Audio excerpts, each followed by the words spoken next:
지난 시간에 우리는 1절부터 11절까지 사도 바울이 갖고 있던 큰 근심과 그리고 하나님의 위로에 대해서 살펴보았습니다. 특별히 우리가 본 것은 1절부터 11절까지 참 위로라는 단어가 많이 등장을 했다는 것입니다. 무려 10번이나 등장할 만큼 이 위로라는 단어로 도배가 될 정도로 참 많이 등장을 했는데, 그만큼 바울에게는 많은 근심과 곤란이 있었고 그리고 위로가 필요했다는 것을 알 수 있는 대목이었습니다. 사도 바울은 근심이 많았고 또 위로가 많이 필요했는데, 그런데 우리가 알 것은 이 많은 근심을 주었던 그 이가 장본인이 누구였는가 하면 바로 이 글을 쓰고 있는 고린도 교회, 이 편지를 받고 있는 고린도 교회였다는 사실입니다. 결혼의 문제부터 시작해서 우상에 이르기까지, 은사에 이르기까지 문제가 참 많았던 교회입니다. 문제가 많았기 때문에 사도 바울이 직접 가서 방문하기까지 하였는데, 말하자면 처음으로 방문해서 교회를 세운 후에 재방문을 한 것입니다. 재방문을 하여서 그 문제를 해결하려고 들어갔는데 해결하기는커녕 더 많은 근심을 가지고 나올 수밖에 없었던 그런 근심의 방문의 사건도 바울에게 있었던 것이었습니다. 이 방문이 어찌나 힘들었던지 사도 바울의 계획 속에는 원래 오늘 보면 15절과 16절에 있는 것처럼 재방문을 2번 하려고 했습니다. 내가 2번 너에게 가려고 한다. 그런데 재방문 가운데 첫 번째 방문, 이 근심의 방문을 한 후로는 내가 다음번에 재방문은 가지 않으려 한다. 이렇게 계획을 바꾸기까지 했습니다. 아마 힘들게도 했겠고 사도 바울로서 무언가 가지고 있던 합당한 이유도 있었을 텐데요. 어쨌든 이렇게 계획을 바꿀 정도의 일이 있었던 것입니다. 그런데 분명히 사도 바울이 이렇게 계획을 바꾼 것은 사도로서 합당한 이유가 분명히 있었습니다. 오늘 본문에도 나오는데, 그런데 교인 중에 누군가가 바울이 계획을 변경한 이것을 가지고 또 물고 늘어지는 것입니다. 그리고 말하기를 사도 바울을 향해서 의심을 키우는 그런 성도들이 있었던 것입니다.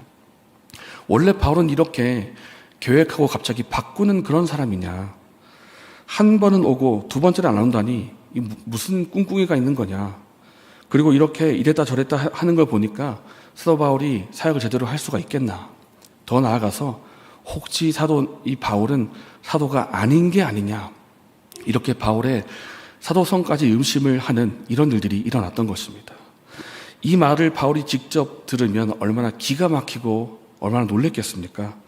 이 교회는 분명히 내가 가서 직접 세운 교회인데, 내가 직접 세우고 나서 1년 반 동안이나 함께 있었고 또 이 교회를 사랑하는 마음이 나에게 있기 때문에 재방문을 2번이나 계획했다는 그런 교회인데, 어떻게 이 교회 사람들이 나를 이렇게 의심하고 나를 향해서 질문을 하는가, 이것입니다.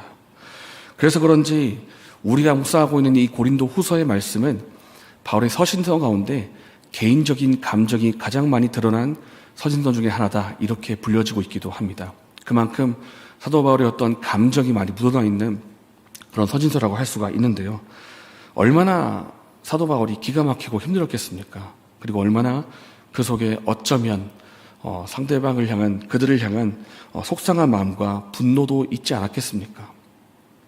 그런데 바울이 이런 억울한 일을 겪었던 이런 일들을, 상대방이 나를 온전히 이해하지 못하고 오해하고 잘못된 거를 가지고 나를 의심하고 비방할 때 이런 일들, 이런 고통, 근심, 이런 일이 지금도 일어날 수가 있을까요? 만약에 저 여러분에게 나에게 이런 억울한 일과 의심받는 일이 생긴다면 이 의심받는 일에 대해서 우리가 어떻게 반응을 하고 또 어떻게 이 일을 감당할 수가 있을까요? 오늘 말씀을 통해서 우리가 교훈을 받기를 원합니다. 첫 번째로 살펴볼 것은 우리가 의심을 받을 수가 있고 의심을 받지 않을 수도 있는데, 의심을 받든지 어떤 오해를 받든지 여부에 상관없이 우리의 삶의 태도가 어때야 하는가, 늘 하나님 앞에서, 사람 앞에서 거룩함과 진실함으로 행해야 한다는 것입니다. 함께 12절의 말씀을 읽겠습니다. 우리가 세상에서 특별히 너희에 대하여 하나님의 거룩함과 진실함으로 행하되 육체의 지혜로 하지 아니하고 하나님의 은혜로 행함은 우리 양심이 증언하는 바니 이것이 우리의 자랑이라. 바울은 많은 오해와 의심을 받고 있었습니다. 우리가 지금 2장 말씀을 보고 있는데 1장을 보고 있는데요. 1장 후반부라서 잘 드러나지 않는지 모르겠지만 사실은 1장부터 7장까지 사도 바울을 향한 의심과 오해의 이 안개가 자욱하게 깔려 있습니다. 수많은 사람들이 고린도 교인 중에 누군가가 사도 바울을 의심하고 있고 또 그들을 향해서 잘못된 질문을 하고 있는데, 그런데 우리가 주목할 것은 자신을 향한 의심, 오해, 곡해, 이것에 대해서 사도 바울이 일일이 다 따져서 예를 들면 논리적으로 박살을 내거나 이렇게 하는 것이 아니라 평소에 자신이 어떤 자세로 사역을 하고 있는지, 지금까지 사도 바울이 어떤 자세를 가지고 사역을 해왔는지 그 사역의 자세를 보여주고 있다는 것입니다. 12절의 말씀인데요. 우리가 세상에서 특별히 너에 대하여 하나님의 거룩함과 진실함으로 행하였다. 여러분 잘 들으세요. 제가 지금까지 사역해왔던 저의 자세를 보여주겠습니다. 저는 지금까지 거룩함과 진실함으로 행해왔고 그때도 그랬고 여러분을 대할 땐 특히나 더 그렇게 했습니다. 저는 그렇게 늘 해왔던 것이 나의 사역 자세였습니다. 이렇게 말하고 있다는 것입니다. 이렇게 바울이 거룩함과 진실함으로 사역했다라는 것은 이제 사역의 자세이고 삶의 자세라고 볼 수가 있는데, 거룩함이라고 하는 것은 이제 타락한 사람의 어떤 죄의 때가 묻지 않았다라는 뜻입니다. 어떤 사람의 욕심이나 탐욕이나 죄의 때가 묻지 않게 순전함으로 순결함으로 사역을 했다. 그리고 이제 진실함으로 했다는 것은 자신의 양심에 비추었을 때 부끄러움 없이 진실되이 사역을 했다라는 것입니다. 그래서 종합하면 이런 뜻이 됩니다. 내가 하나님 앞에서 어떻게 사역했는가? 내가 사람의 어떤 타락한 본성을 따라서 어떤 계산과 이익을 가지고 탐욕이 섞인 사역을 하지 않았습니다. 저는 순전한 마음으로 사역을 했고 또 내 양심을 비추어 봤을 때에도 나는 부끄러움 없이 사역을 했습니다. 나는 거룩함과 진실함으로 사역을 해왔습니다. 그때도 그랬고 지금도 그랬으며 특히 여러분을 향해서는 더욱 그랬습니다. 이렇게 말을 하고 있다는 것입니다. 의심이 자욱한 안개가 지금 1장부터 7장까지 깔려있는데 왜 이 의심의 안개 속에서 사도 바울이 거룩함과 진실함을 꺼내고 있을까요? 그 이유는 자신이 사도됨이, 내가 진실된 사역자이고 내가 진실된 사도라는 것을 증명할 길이 필요한데, 이 진실됨과 거룩함이 자신을 드러낼 수 있는 아주 좋은 도구라고 생각을 했던 것입니다. 내가 평소에 하나님 앞에서 어떻게 살아왔는지 그 거룩함과 진실함을 변증의 한 수단으로 보여주고 있다는 것입니다. 김란종 목사님이 쓰신 책 가운데 자네 정말 그 길을 가려라 라는 책이 있습니다. 그 책 가운데 이런 내용이 있는데요. 어느 교회에서 난리가 났습니다. 어떤 난리가 났냐면 결혼하지 않은 처녀가 있는데 하루는 이 처녀가 배가 불러오는 것입니다. 그래서 봤더니 아이를 베게 되었는데, 이것도 이제 난리인데 이 처녀가 더 교회가 놀랄만한 일을 합니다. 이렇게 말을 하는 것입니다. 제가 배가 불러오게 된 것은 담임 목사님 때문입니다. 이래서 교회가 발칵 뒤집혀가지고 담임 목사님도 놀래고 성도님도 다 놀랬는데, 담임 목사님이 강단에 서서 여러분 그렇지 않습니다. 이것은 사실이 아닙니다. 해명하라고 했지만 이미 처녀의 말을 듣고 결론을 내린 상태였습니다. 바로 목사님은 파문을 당하게 되고 또 노예에서 또 쫓겨나게 되어서 사역을 더 이상 하지 못하고 탄광촌에서 탄광 일을 하면서 그 자신의 아이도 아닌데 이름 모를 그 아이를 데리고 5년 동안이나 그렇게 살고 있었던 그때였습니다. 5년이 지나자 그 교회에서 부흥회를 열게 되었는데 그 부흥회 가운데 그 아이를 배웠던 처녀가 은혜를 받은 것입니다. 은혜를 받고 나서 울면서 고백합니다. 사실은 제가 낳은 이 아이는 담임 목사님의 아이가 아니고 어느 집사님의 아이였습니다. 이야기를 듣고 다시 교회가 놀라서 당회를 열고 또 대표단을 세워서 목사님을 찾아갔다고 합니다. 그리고 목사님 찾아가서 죄송합니다. 잘못했습니다. 그동안 우리가 오해했고 목사님의 진짜 뜻을 몰랐습니다.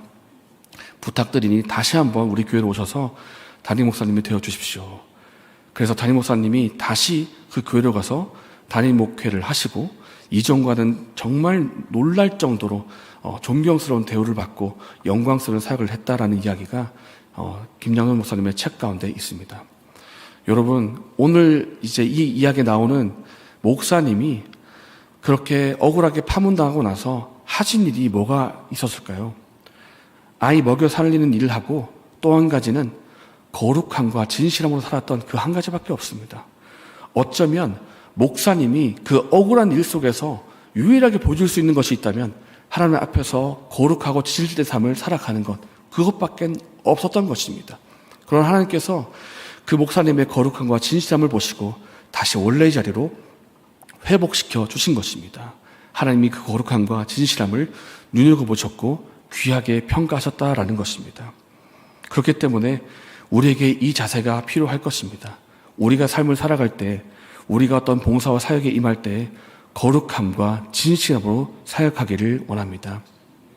한번 생각해 보시기를 바랍니다. 이렇게 훌륭하신 목사님이 오해를 받고 억울한 일을 당했는데, 심지어 사도 바울도 의심을 받고 있는데 우리라면 어떻겠습니까? 우리에게 의심받는 일들, 우리가 억울한 일들 당하지 않겠습니까? 우리가 사회생활 하면서 혹은 교회 안에서 신앙생활을 하다가도 그런 억울한 일을 받을 수 있지 않겠습니까? 그럴 때 우리가 보여줄 수 있는 것이 있다면 바로 거룩함과 진실함이라는 것입니다. 저도 그랬습니다. 제가 직장생활을 할 때가 있었는데 원인 모르게 저를 계속 미워하는 것입니다. 어떤 부장님께서.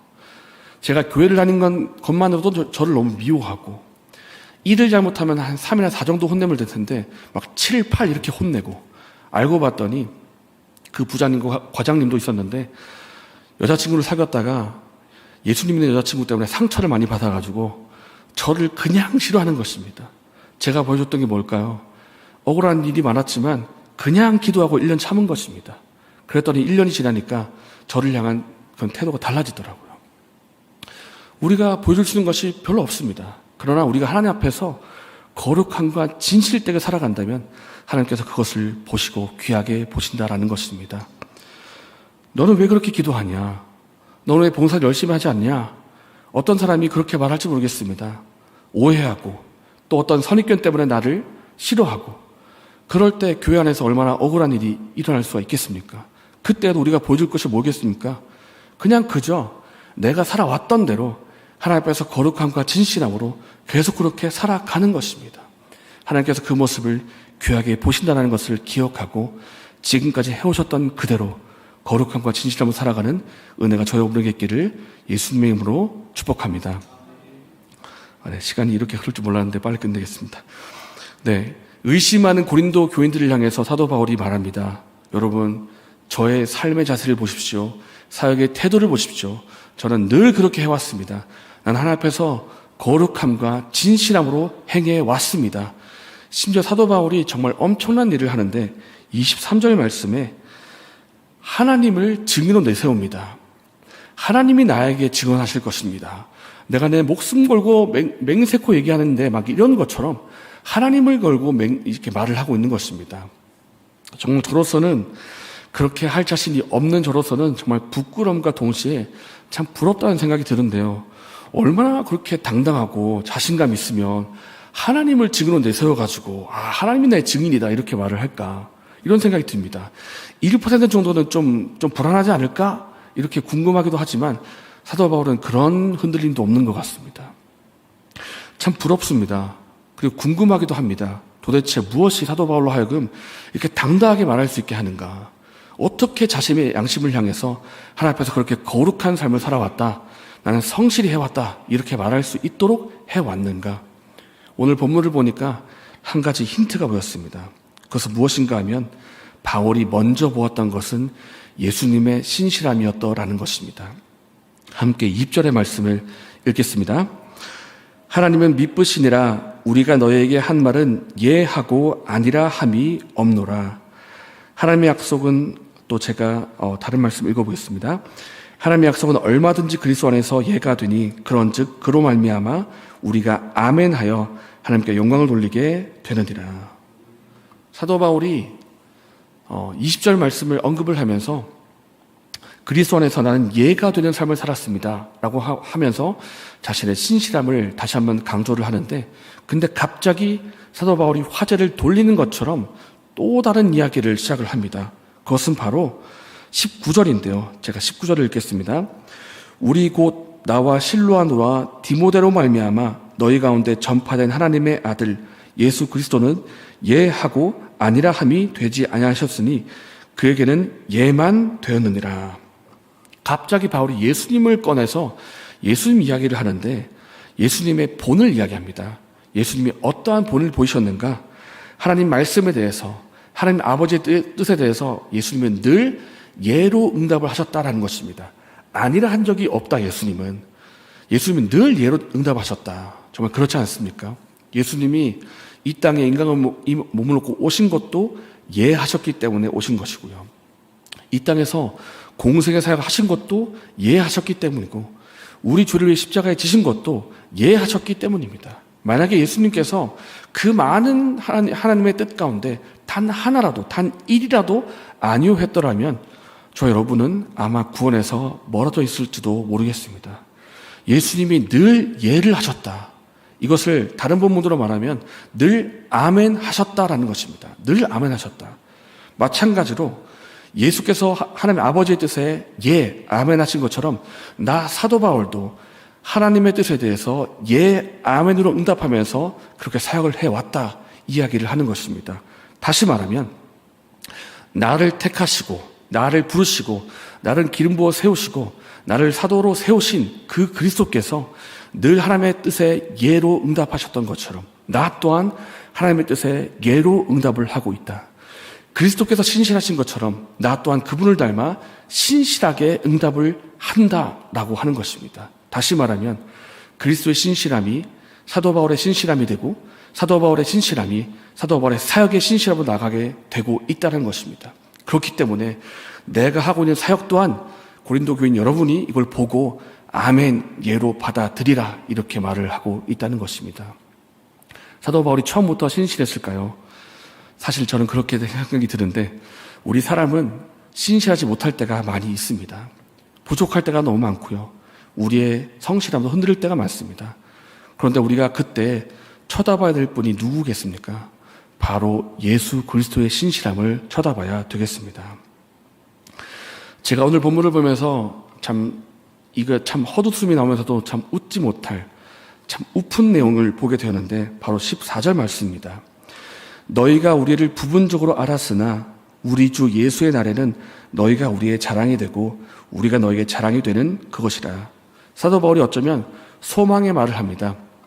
지금은 여러분들이 나를 아직 다 온전히 이해하지 못하고 부분적으로 나를 알겠지만 이제 그때가 되면 예수님이 재림하실 그때가 되면 나를 온전히 알 것이고 이해할 것이고 여러분이 나의 자랑이 됐던 것처럼 여러분은 나를 자랑하게 될 것입니다. 이야기를 하고 있는데 이걸 뒤집어 말하면 어떻게 되겠습니까? 뒤집어 말하면 여러분은 주님이 오시기 전까지는 나를 온전히 이해하지 못할 것입니다. 주님이 오시기 전까지는 저를 온전히 알지 못할 것입니다. 나는 여러분을 자랑스럽게 여기지만 여러분은 여전히 저를 자랑스럽게 여기지 않고 있습니다. 이런 뜻이 되는 것입니다. 제가 너무 부정적으로 말을 하는 것입니까? 근데 분명한 것은 사도 바울은 이미 염두에 두고 있다는 것입니다. 고린도 교인 여러분들은 제가 하는 사역을 온전히 이해하지 못합니다. 저를 다 이해할 수 없습니다. 이미 그렇게 생각하고 있다는 것입니다. 그렇기 때문에 여러분, 사람을 쳐다보면 실망하고 낙심하게 됩니다. 사람만 쳐다보면 시험 들게 됩니다. 사람만 바라보면 희극이 비극으로 보이고요. 사람만 바라보면 그 사람에게 있는 옥의 티가 있다는 것을 알게 됩니다. 그렇기 때문에 사랑하는 여러분, 사람을 너무 바라보지 마시기를 바랍니다. 사람이 분명히 우리에게 도움의 통로가 되겠지만 그 사람이 궁극적으로 우리의 도움이 되지는 못한다는 것을 우리가 알기를 원합니다. 그렇기 때문에 사람이 아니라 예수 그리스도를 바라보시기 바랍니다. 사람의 신실함은 한계가 있지만 예수님은 늘 신실하기 때문입니다. 늘 신실하고 믿을 만한 분이시기 때문에 사도 바울이 늘 주님의 뜻에 대해서 예로 응답한 것입니다. 우리 또한 사도 바울처럼 늘 그리스도만을 바라보면서 주님의 뜻에 예, 아멘으로 응답하고 그분의 뜻에 순종하기를 원합니다. 사도 바울이 주님의 뜻에 점점 순종하면서 믿을 만한 사람이 되었던 것처럼 우리 또한 지금은 믿을 만한 부분이 별로 없을지 모르겠지만 주님의 뜻에 예, 아멘 순종하면서 점점 예수님을 닮아 신실한 사람이 되어가게 될 것입니다. 이제 믿음의 눈을 들어서 우리가 예수 그리스도를 바라봅시다. 예수 그리스도의 신실하심, 예수님의 미쁘심, 그 속에서 평안과 안식을 누리면서 주님의 뜻에 점점 순종하며 아멘으로 응답하고 주님을 점점 닮아가는 은혜가 저여러분에게 있기를 예수님의 이름으로 축복합니다.